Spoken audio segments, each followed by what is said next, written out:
അബുദാബിയിലാണ് യുവാനാശ കരുതിയ പോക്കർക്കാവുടനെ തന്നെ 16,000-ഓളം രൂപ ലഭിക്കണം. അതിനുള്ള വഴി എന്തെന്നെ അന്തിക്കും പകൽ ചിന്തിച്ചേറെ സൂയിപ്പായി. 5-6 മാസം കടന്നേ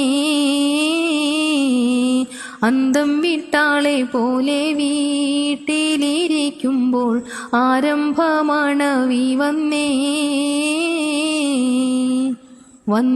മാണവിയും ചോദ്യം തുടങ്ങുന്നേ, വല്ലാതെ ക്ഷീണിച്ചിരിക്കുന്നതെന്തിന്? വല്ലായ്മ ഉണ്ടെങ്കിൽ ചൊല്ലുവിൻ എന്നോട്. വാക്കേറ്റം തല്ല് നടന്നോ ഗതികേട്?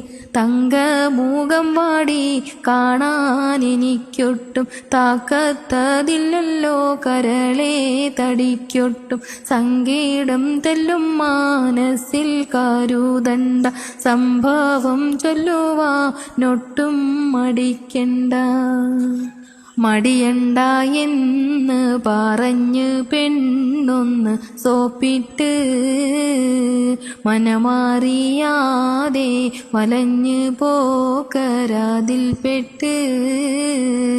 തടിക്ഷീണം തെല്ലും പറയാനായിട്ടെനിക്കില്ല, തരുളേയോരൽപ്പം പണത്തിനായി ഗതിയില്ല.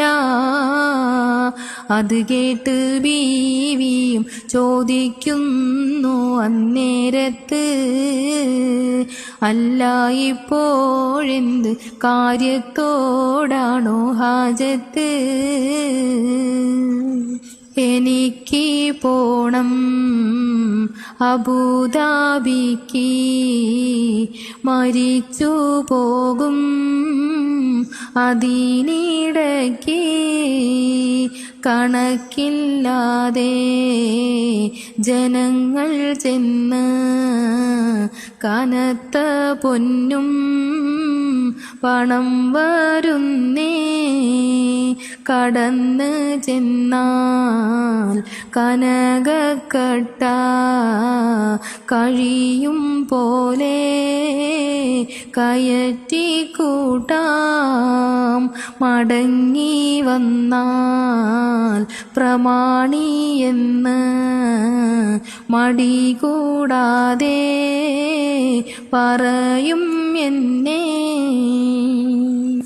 അല്ല ഇതെന്താണ് പുന്നാരെ, നിങ്ങൾ അല്ലൽ പറയുന്നു തന്നാലേ?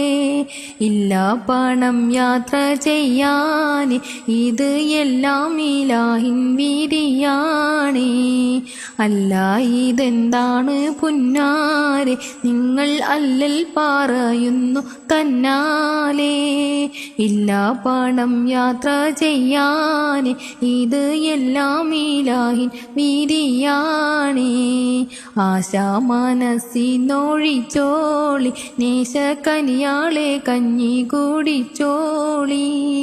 ആശ മനസ്സിനൊഴിച്ചോളി, നേശക്കനിയാളെ കഞ്ഞി കുടിച്ചോളി.